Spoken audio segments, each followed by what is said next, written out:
হলের 2016-17 সেশন ফার্সি ভাষা ও সাহিত্য বিভাগের একজন শিক্ষার্থী। তো আজকে এই ভিডিওটা করার একটা উদ্দেশ্য বা কয়েকটা উদ্দেশ্য, সেটা হচ্ছে বেশ কিছু গণমাধ্যম এবং ব্যক্তিগতভাবে অনেকে আমাকে ফোন এবং বিভিন্ন ফেসবুকে মেনশন দিচ্ছেন যে ছাত্র শিবিরের এস.এম. ফরহাদ এবং আমার সংশ্লিষ্টতা এবং আমরা এক ব্যক্তি কিনা এটা জানার জন্য। ব্যাপারটা নিয়ে সম্প্রতি হচ্ছে কিছু মিসকনসেপশন সৃষ্টি হয়েছে সামাজিক যোগাযোগ মাধ্যম সহ মূলধারার কিছু গণমাধ্যমেও। তো ব্যাপারটা আমি বোধ করি যে আমার কিছু ব্যাপারটা ক্লিয়ার করা উচিত। তো সেক্ষেত্রে ভিডিওটা করা।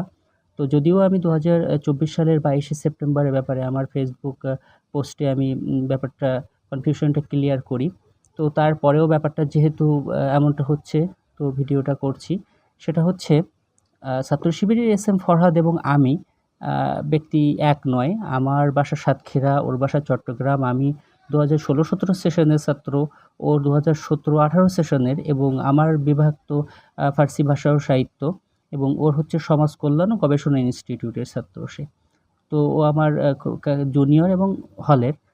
তো ব্যাপারটা হচ্ছে অনেকে ব্যাপারটা গুলিয়ে ফেলছেন, কিন্তু আমরা এক ব্যক্তি নয়। আর সামাজিক যোগাযোগ মাধ্যমে যে ছাত্রলীগের যে প্যাডটা আর কি ঘুরছে, যে সহসভাপতি, সেটা ছাত্র শিবিরের ফরহাদের নয়, ওটা আমার।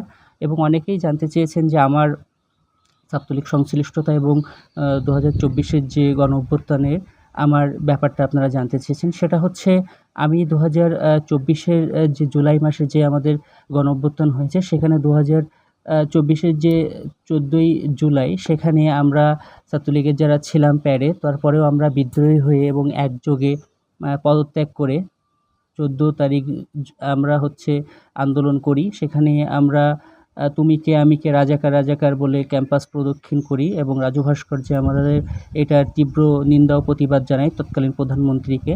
তো আমি ওই দিন রাত 3টার সময় আর কি হলে ফিরি। পরবর্তীতে তো আপনারা জানেনই যে 14, 15, 16, 17 ক্যাম্পাসে কী অবস্থা সৃষ্টি হয়েছিল ছাত্রলীগ এবং বহিরাগত সন্ত্রাসীদের দ্বারা। তো 17 তারিখের পর ঢাকার বিভিন্ন জায়গায় থেকে আমি আন্দোলনে অংশগ্রহণ করি। তো ব্যাপারটা হচ্ছে ছাত্রলীগের সাথে সংশ্লিষ্টতা বা ছাত্রলীগের সহসভাপতির যে ব্যাপারটা, সেটা হচ্ছে আমার সঙ্গে, কিন্তু এস.এম. ফরহাদের সঙ্গে নয়। সেটা আগেই বলেছি। তো ডাকসুকে কেন্দ্র করে একটা রিট হয়েছে ফরহাদের বিরুদ্ধে। সেটা হতে পারে, যে কোনো মানুষ সেটা করতেই পারে, প্রার্থী করতেই পারে। কিন্তু ব্যক্তি আমার সঙ্গে তার মিশিয়ে ফেলা কিংবা তার সঙ্গে অন্যকে মিশিয়ে ফেলে কিছু করা, এটা মনে হয় সুখকর কিছু নয়। তো এই জন্যই আর কি ভিডিওটা করছি, যে আমি ব্যক্তি ফরহাদ আর ওই ব্যক্তি ফরহাদ এক নয়। এটাই হচ্ছে মেইন কথা। তো প্রত্যাশা থাকবে যে কোনো বিষয়ের সুষ্ঠু এবং সুন্দর সমাধান হোক।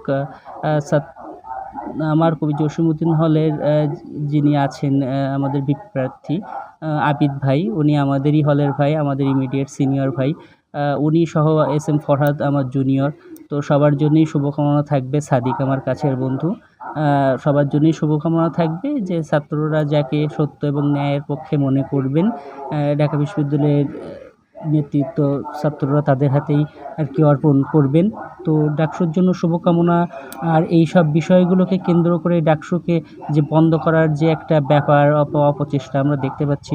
আমি ঢাকা বিশ্ববিদ্যালয়ের একজন ছাত্র এবং বাংলাদেশের একজন সচেতন নাগরিক হিসেবে অবশ্যই প্রত্যাশা করব যে ডাকসু কিংবা ছাত্র সংসদগুলো অবশ্যই কোনোভাবেই বন্ধ করা উচিত হবে না। তো সবার জন্যই শুভকামনা। আর যে মিসকনসেপশনটা সবার মাঝেই ছিল যে আমি ফরহাদ এবং ওই ফরহাদ এক কিনা, তো আমি হচ্ছে এস.এম. ফরহাদ।